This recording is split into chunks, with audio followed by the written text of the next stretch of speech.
우리 성경 봉독 대신에 우리 주기도문 함께 한번 낭독해 보시도록 하겠습니다. 시작. 하늘에 계신 우리 아버지여, 이름이 거룩히 여김을 받으시오며 나라가 임하옵시며 뜻이 하늘에서 이룬 것 같이 땅에서도 이루어지리이다. 오늘날 우리에게 일용할 양식을 주옵시고 우리가 우리에게 죄 지은 자를 사여준 것 같이 우리의 죄를 사하여 주옵시고 우리를 시험에 들게 하지 마옵시고 다만 악에서 구하옵소서. 대개 나라와 권세와 영광이 아버지께 영원히 있사옵나이다. 아멘. 이 안보고도 외우실 수 있으시죠? 네. 불 좀 켜주세요. 다 켜주시면 됩니다. 네. 지난주는 우리가 이름이 거룩히 여김을 받으시오며 라는 첫 번째 기도 제목을 공부했습니다. 기억하시나요? 어떤 뜻이었죠? 이런 뜻이었잖아요. 하나님께서 자기 백성을 구원하실 때 하나님의 이름이 거룩해진다 라는 뜻을 갖고 있다 라고 제가 말씀드렸습니다. 여러분 이것을 믿으십니까? 그렇다면 아무 걱정하지 마시길 부탁드리겠습니다. 구원은 이미 여러분에게 확정된 것입니다. 여러분이 하나님께 선택을 받은 백성이라면 여러분의 구원은 진짜 그냥 확정된 것입니다. 여러분 만약 구원이 하나님의 이름이 아니라 여러분의 행위와 여러분의 믿음에 의해서 결정된다면 확정된 구원 같은 것은 상상도 할 수 없을 겁니다. 왜냐하면 우리 인간은 흔들리는 갈대와 같아서 하루에도 12번씩 마음이 흔들리기 때문에 그렇습니다. 한번 선한 의도로 무언가를 했는데 욕 한번 먹어보십시오. 여러분 그러면 당장 이런 생각이 속에서 들어요. 아유 내가 다시는 친절을 베푸나 봐라. 이런 마음의 소리가 들리는 거예요. 열심히 기도하던 시험을 앞두고 그날 딱 시험 보면 되는데 알람이 마침 아침에 고장나서 늦잠을 잤다고 한번 생각해 보세요. 여러분 상상을 한번 해보십시오. 그러면 그날은 늦게 일어나서 침대 끝에 앉아서 이런 생각이 드는 거예요. 하나님 진짜 저한테 왜 그러세요? 요즘에 저랑 문제가 많이 있는 것 같아요. 왜 이렇게 요즘에 내외하세요? 이런 생각이 든단 말이에요. 우리 믿음이 별거 아닌 일에 많이 흔들립니다.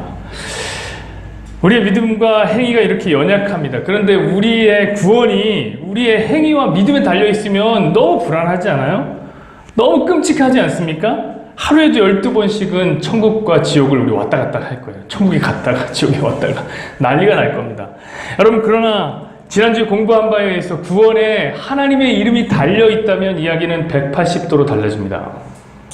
그 이름은 거룩하시고 영원하시고 불변하시기 때문에 자기 백성을 구원하시고야 말 것입니다. 우리 이런 고백하잖아요. 내 영혼이 확정되고 확정되었사오니. 그렇습니다. 2번이나 우리가 반복해서 우리 영혼이 확정되었다 라고 부르는 것처럼 확실합니다.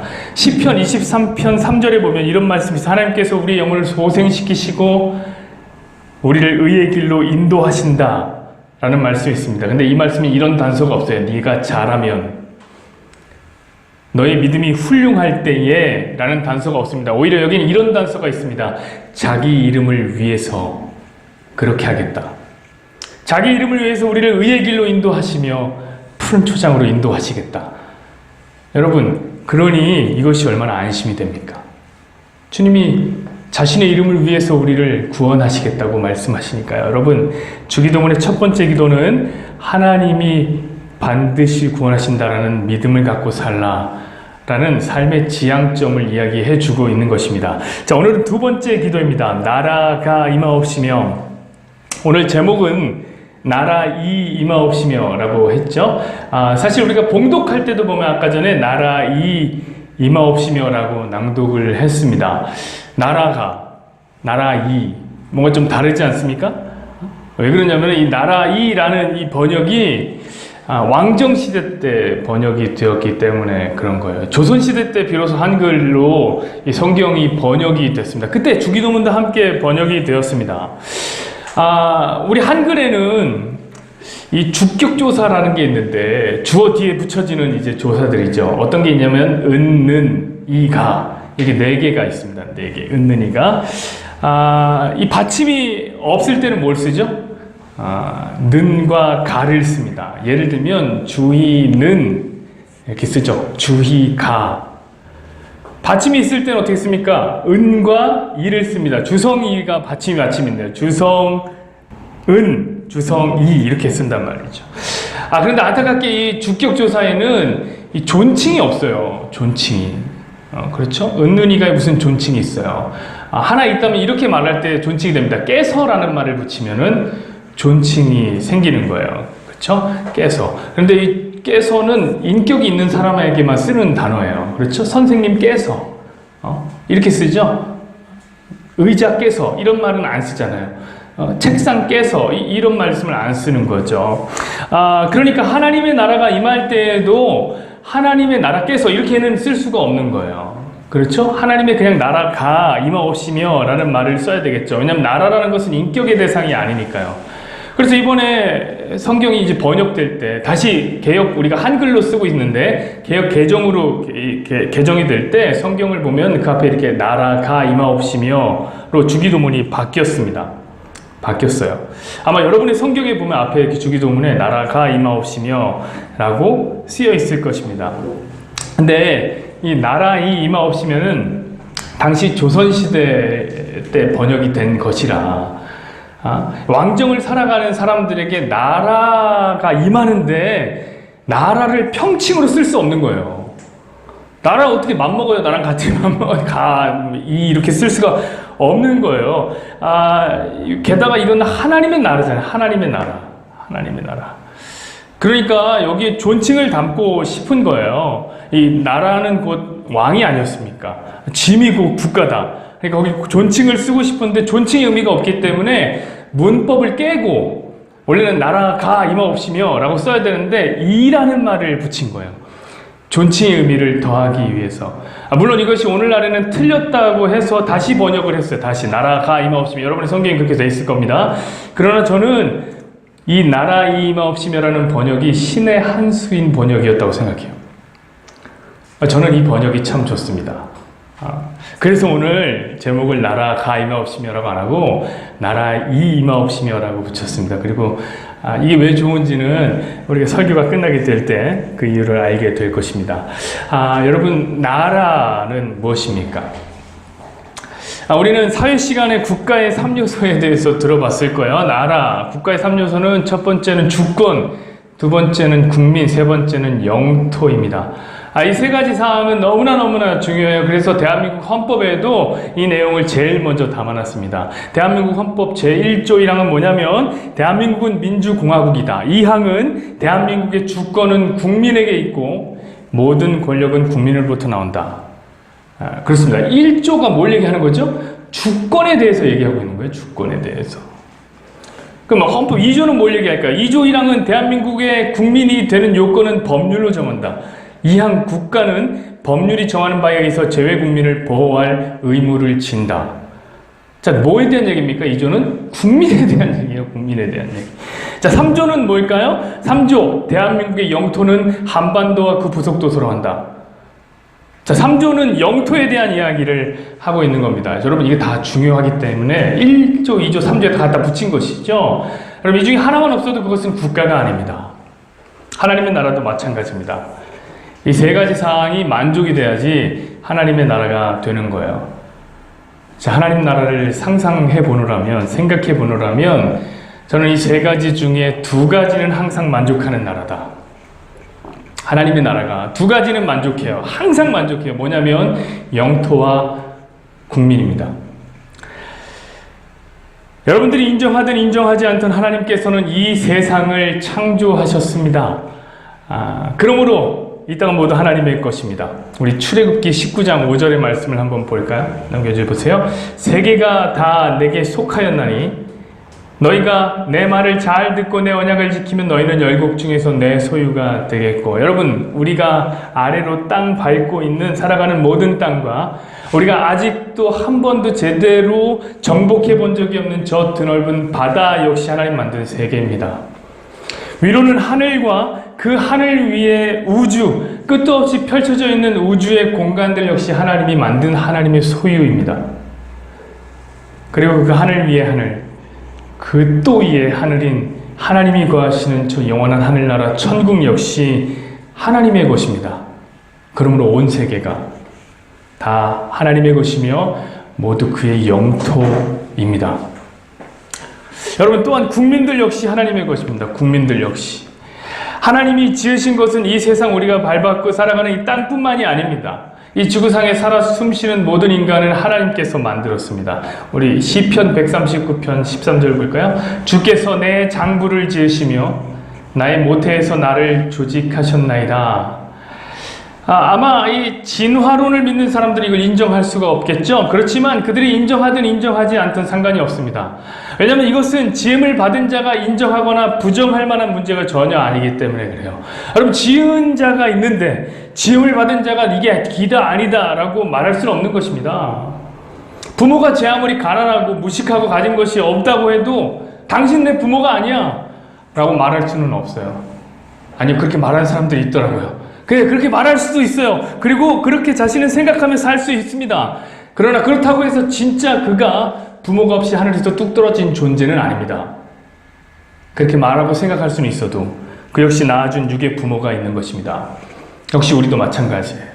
우리가 인정하든 인정하지 못하든 하나님 우리를 지으셨습니다.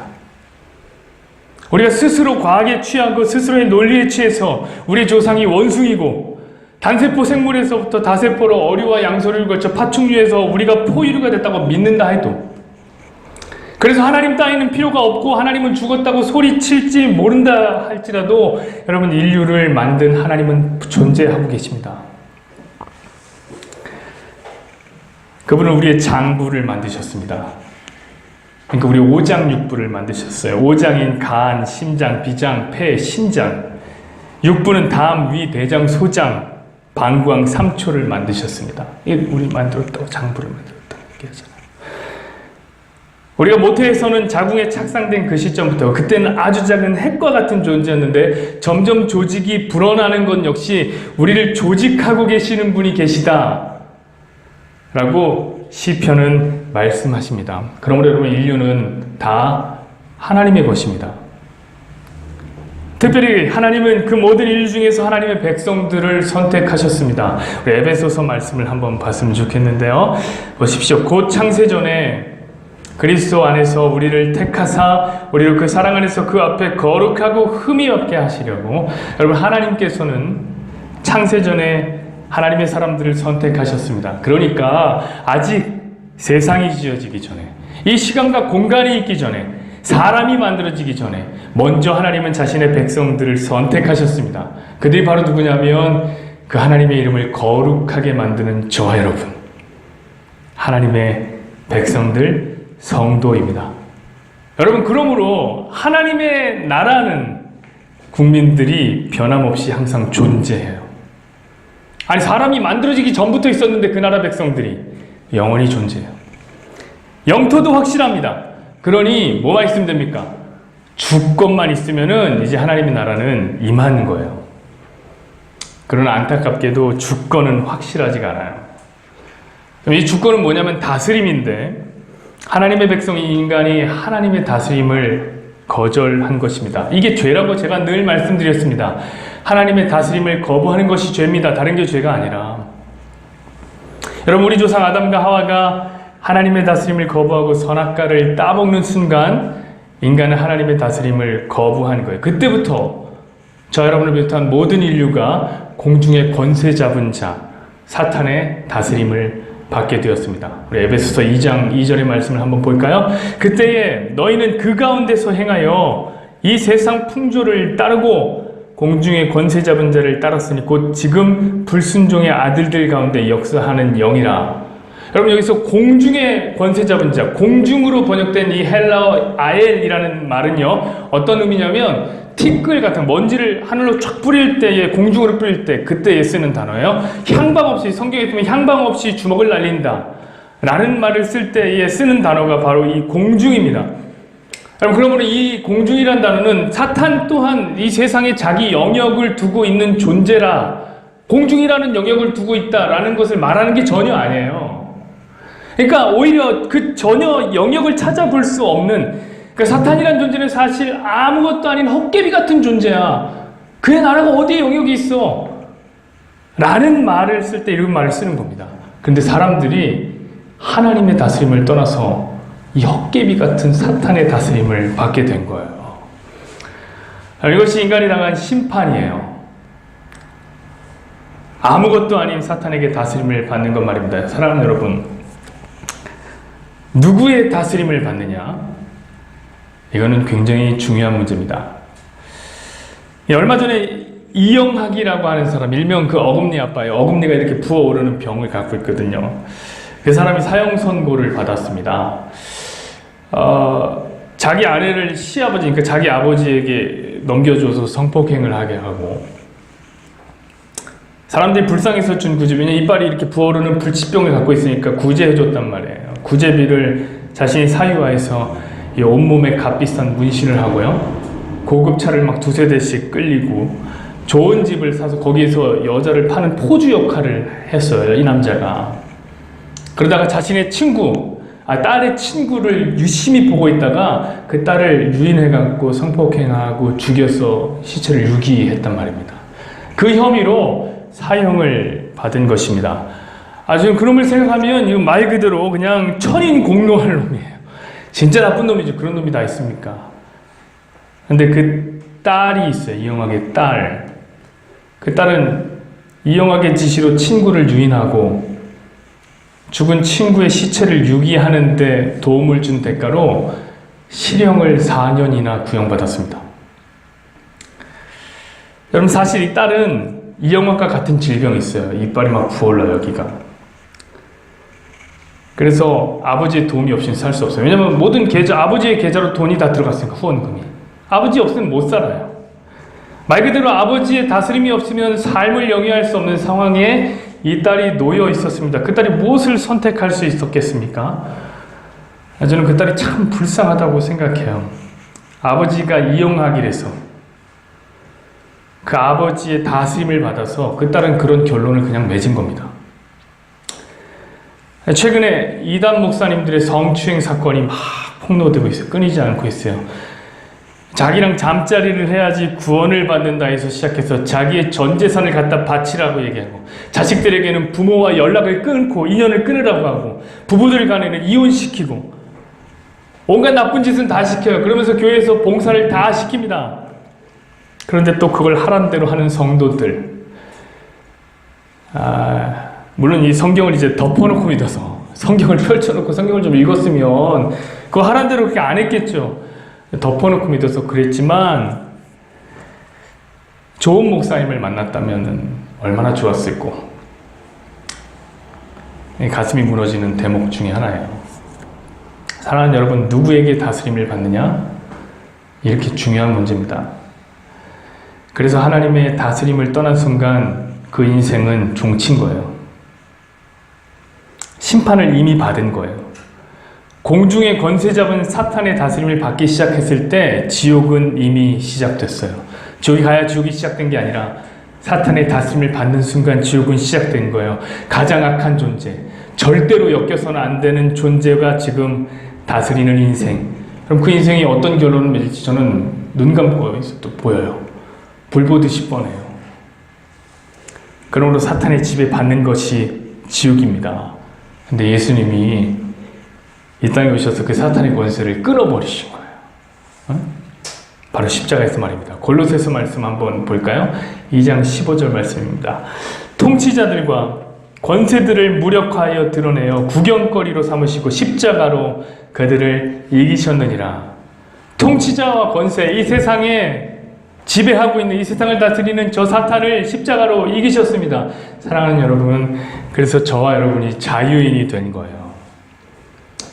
우리를 다스리던 사탄의 권세를 예수님이 박살냈습니다. 십자가 위에서. 그래서 우리가 자유케 된 것이죠. 진리가 너희를 자유케 하리라. 아멘입니다. 우리가 자유자가 되었습니다. 예수님께서 우리를 자유케 하셨기 때문입니다. 그러나 성경은 우리가 얻은 이 자유에서 우리가 머물러 있기를 원하시지 않습니다. 왜냐하면 우리가 자유를 갖고 여기에 머문다면 우리 스스로 이 자유로 우리 스스로를 다스리는 자기 나라를 사는 자가 되기 때문에 그래요. 나라는 나라, 내가 왕된 나라, 내가 자유로 내 마음대로 살아가는 나라, 그 나라는 하나님의 나라가 아니라 내 나라죠. 여러분, 오늘 우리가 기도하는 나라는 나의 나라가 아니에요. 하나님의 나라입니다. 여러분, 하나님의 나라는 하나님이 다스리는 나라입니다. 여러분, 대한민국, 우리가 살아가는 이 대한민국은 모든 주권을 국민들이 다 나눠가지고 있는 민주주의 국가예요. 다 여러분에게 주권이 있습니다. 그러나 오늘 우리가 기도하는 이 나라에 임하옵시며 라는 나라는 스스로 자유를 가진 자유민들이 스스로의 주권을 누리며 살아가는 민주주의 공화국을 얘기하는 것이 아닙니다. 그렇다고 공산당 일당이 독재를 하고 있는 공산주의를 얘기하는 것도 아니에요. 지주계급들이 모든 주권을 쥐고 흔드는 봉건국가도 아니고 귀족사회도 아닙니다. 오늘 주기도문이 말하는 이 나라는 여러분 킹덤입니다. 킹덤. 모든 주권이 왕 한 사람에게서부터 나오는 국가가 바로 왕국 아닙니까? 왕국. 말 그대로 하나님 나라. 하나님이 왕인 나라. 모든 주권이 하나님께 있는 나라. 그 나라가 우리가 지금 이 순간 구하고 있는 나라입니다. 그렇다면 여러분, 우리가 그리스도의 십자가를 통해서 얻게 된, 제공받은 이 자유를 우리는 다시 포기해야만 해요. 그것이 하나님 나라의 원리예요. 스스로 종이 되는 나라, 죄로부터 자유하고 은혜에는 종 노릇하는 나라, 이게 하나님 나라의 원리입니다. 여러분, 먼저는 우리 예수님이 종이 되는 길을 선택하셨습니다. 그분은요, 본래 하나님이셨어요. 그런데 종의 형체를 가져 저희와 같은 사람의 모습을 갖고 오셨습니다. 거기서 멈추시지 않고 주님은 우리를 섬기시기까지 하셨어요. 여러분, 예수님이 제자들의 발을 씻겨주신 그 장면을 생각하시나요? 여기 허리춤에다가 수건을 딱 꽂고 발을 닦아주는 그 세족식 장면.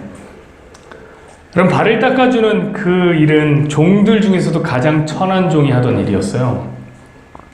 예수님이 그 일을 한 것이죠. 예수님은 진짜 종이 된 것입니다. 여러분, 그분은 섬김을 받으려고 이 땅에 오시지 않고 섬기려고 이 땅에 오셨습니다. 왜? 자기 마음대로? 내 섬기러 가야지 이러고 정치인들처럼 좀 섬겨주고 잘 친절하게 해갖고 표 좀 얻고 인기 좀 얻으려고 주님이 그렇게 오신 것입니까? 아닙니다. 그의 뜻이 아니었어요. 하나님 아버지의 뜻이었기 때문에 섬기신 거예요. 예수님은 섬기다 못해 자신의 생명을 걸고 섬기셨습니다. 여러분, 죽으라 하면 죽는 것, 이것이야말로 자유가 전혀 없는 종의 삶이 아닙니까? 예수님은 그 죽음의 잔만큼은 피하고 싶었어요. 이 잔을 내게서 좀 돌려주십시오.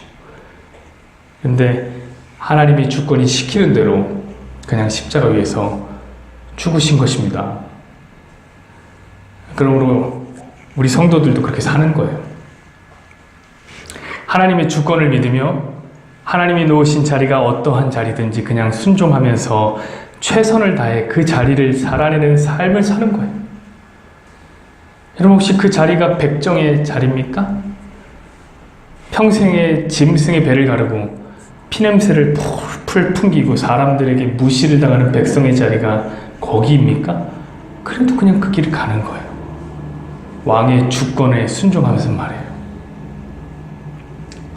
여러분, 우리 조상 노아는 비가 한 방울도 오지 않던 그 시대에 홍수가 올 거라는 하나님의 말씀을 들었습니다. 그리고 방주를 만든다는 하나님의 명령을 들었어요. 그리고 그냥 방주를 만들었어요. 사람들이 왜 쓸데없는 짓을 하는 거야? 왜 그런 짓을 하는 거냐고 그 바보 취급을 하고 조롱했지만 그는 그냥 방주를 만들었습니다. 그것도 어디에요? 산 꼭대기에. 여러분, 그것이 킹덤에 사는 성도의 삶의 모습입니다. 이런 왕국으로 여러분의 국적을 옮기는 것을 뭐라고 부르냐면 구원이라고 부르는 것입니다. 자, 그 나라로 가시지 않겠습니까, 여러분? 아마 사람들이 얘기할 거예요. 보이지 않는 하나님 왜 섬기는 거예요? 보이지 않는 하나님. 왜 오지도 않는 최후의 심판날을 준비하고 사냐고 우리를 무시할 거예요. 그래도 우리를 놓은 그 자리에서 여러분이 어디 있든지 상관없어요. 여러분들을 부르신 그곳에서 그저 하나님을 예배하는 삶, 그것이 킹덤의 삶을 사는 성도의 삶입니다. 근데 제가 이런 말씀을 드리면 굉장히 부담스럽죠.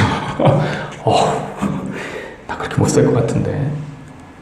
너무 부담되는데. 나는 이렇게 하나님의 주권에 순종을 못하는데, 난 여전히 내 마음대로 살고 있는데, 그럼 저는 하나님 나라와는 상관없는 삶을 살고 있으니까 저는 하나님 나라와 전혀 상관없는 인간인가요? 한번 진지하게 한번 생각해 보세요, 여러분은 하나님의 뜻대로 순종하시면서 살고 계십니까? 최선을 다해봤지만 안 되잖아요, 잘.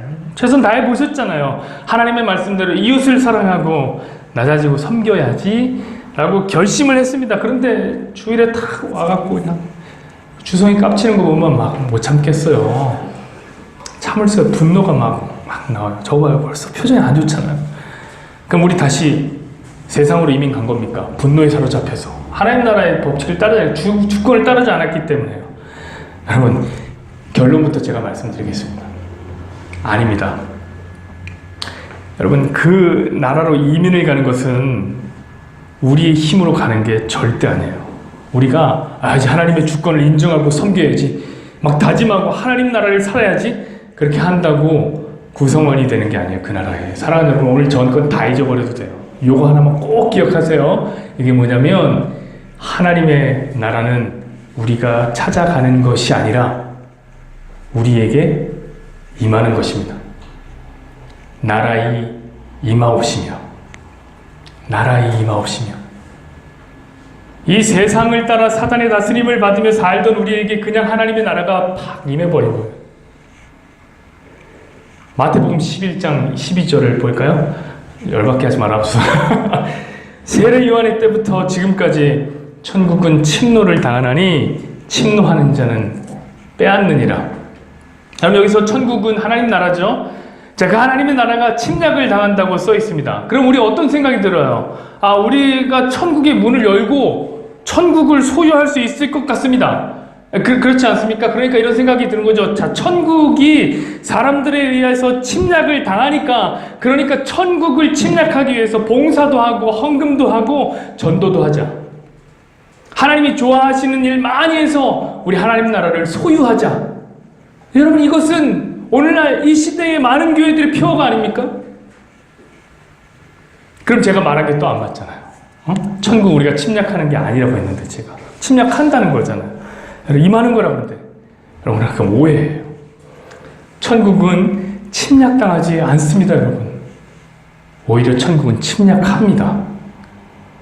여기서 이 침략을 당하다라는 동사는 사실 중간태와 수동태를 함께 쓰는 동사예요. 이 동사를 뭐라고 하냐면은 디포넌트 동사라고 하는데, 여기는 능동태가 아예 없어요. 그러니까 수동태만 있는 거예요, 수동태만. 그래서 사실 이 디포넌트 동사를 사용하게 되면 능동이 더욱 강조되는 기능이 있어요. 그러니까 능동을 강조할 때 이 동사를 쓰는 거예요. 그러니까 수동으로 쓰여져 있지만, 그러니까 이 말씀을 제대로 번역하자면 뭐라고 얘기하냐면, 천국은 침노하나니 침노를 당한 자는 빼앗긴다. 이렇게 강조해서 해석하는 것이 맞습니다. 여러분, 그동안에 천국을 침노하기 위해서 얼마나 애쓰셨습니까? 잘 되지도 않는 어색한 사랑의 가면을 쓰고, 원혜쌤이 인사하라고 하니까 막 오셨습니까? 이렇게 되지도 않는 그렇게 사랑의 가면 쓰고 말이에요. 믿음 좋은 척 하면서 살아가는, 참 고생 많으셨습니다, 여러분. 저도 고생이 많아요. 그러나 그런 식으로 천국은 절대로 침략당하지 않습니다. 그 어떤 사람도 천국의 땅 한 평을 침략할 수 없습니다. 천국은 우리를 침략한단 말이에요.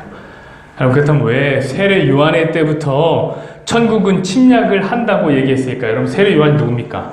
바로 예수님의 다시 오심을 전하는, 메시아의 길을 전한, 예수님의 길을 예비한 사람이에요. 예수님이 다시 오실 거예요. 이거를 온 삶으로 선포한 사람이 세례 요한이에요.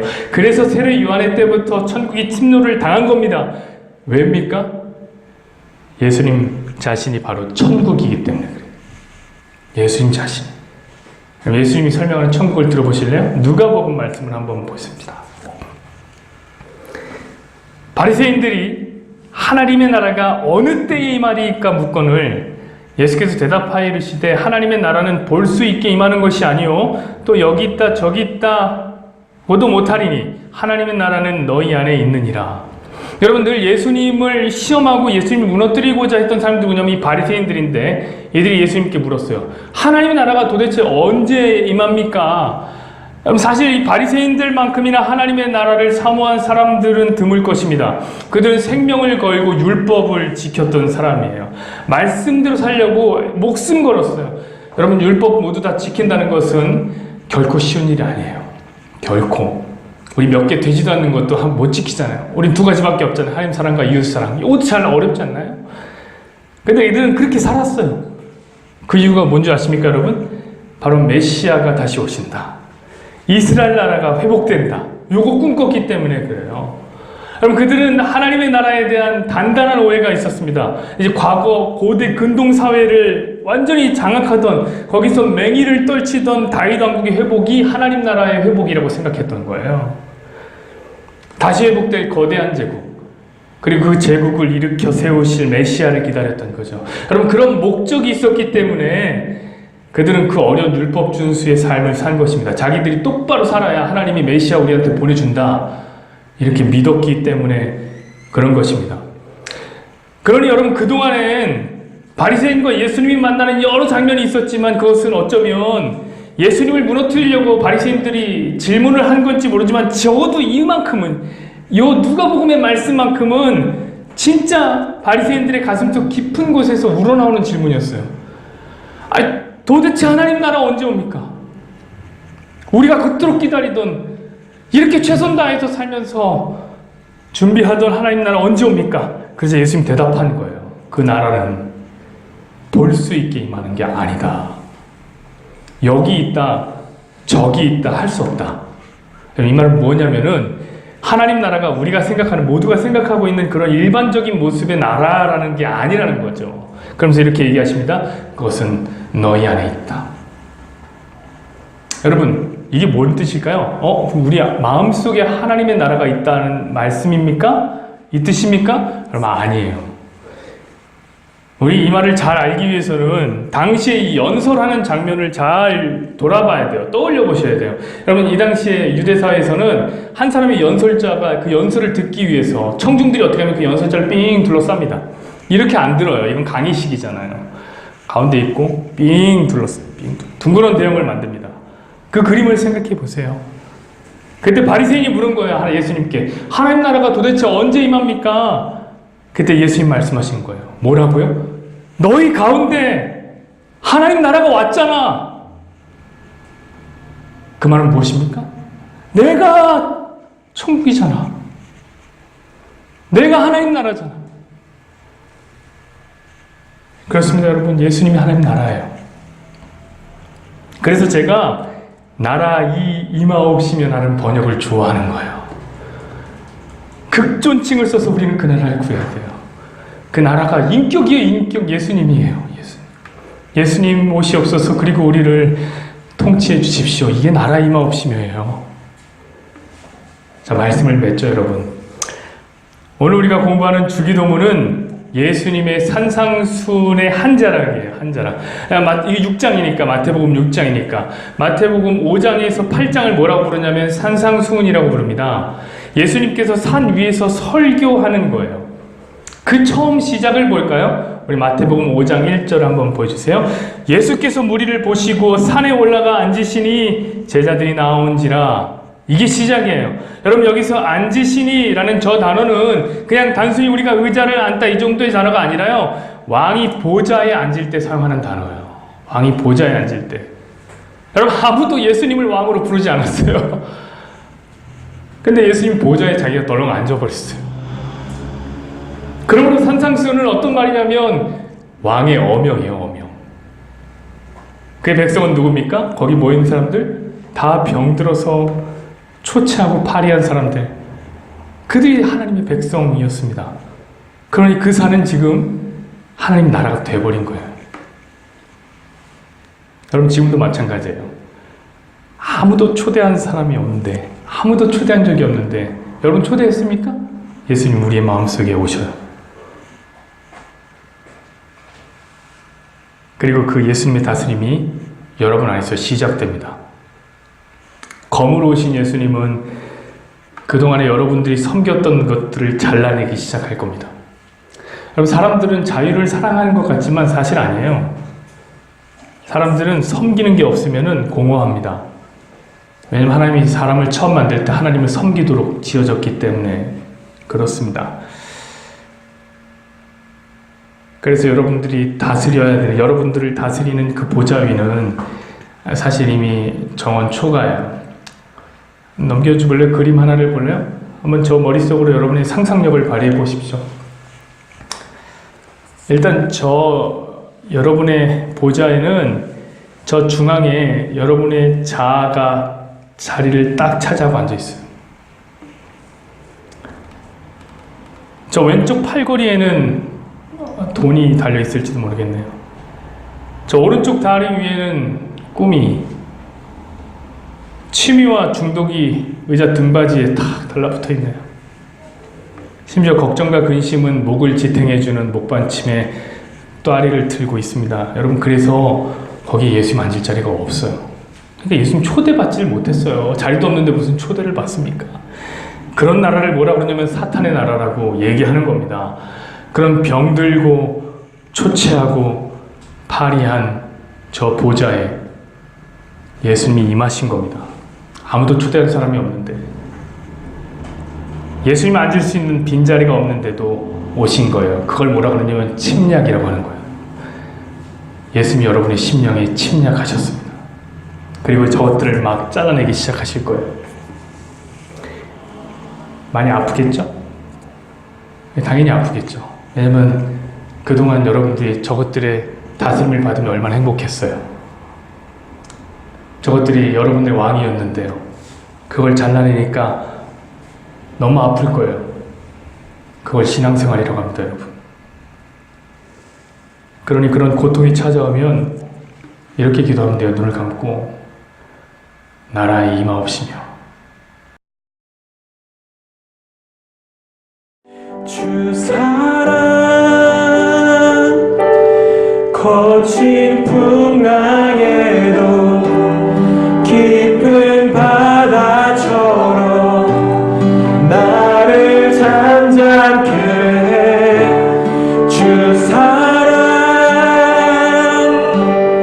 내 영혼의 반석 그 사랑 위에 서리.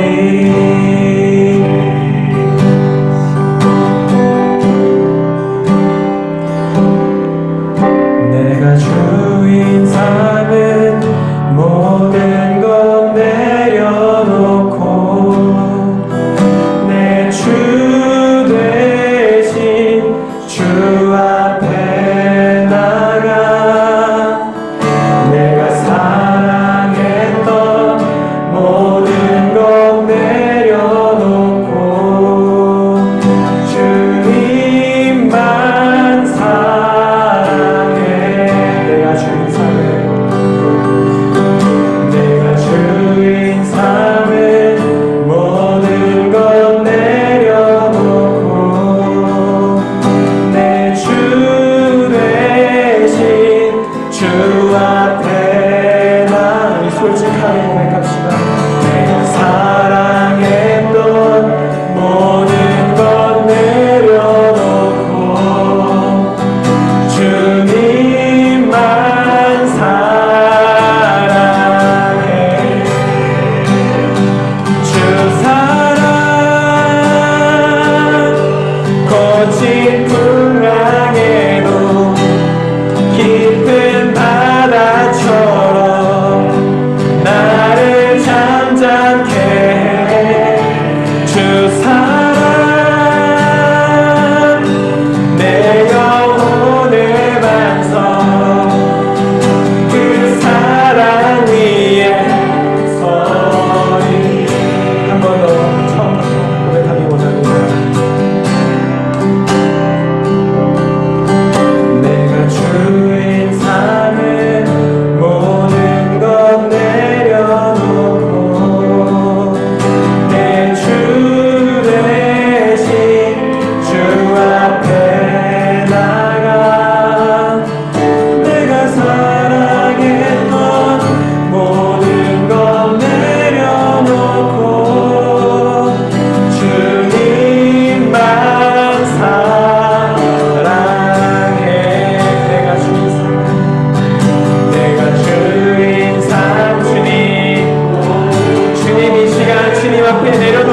쌓았던 내 안목의 성욕과 이생의 사랑과 모든 것들을 주 앞에 내려놓습니다. 주님, 나의 마음을 받아주시옵소서. 내가 사랑했던 모든 것 내려놓고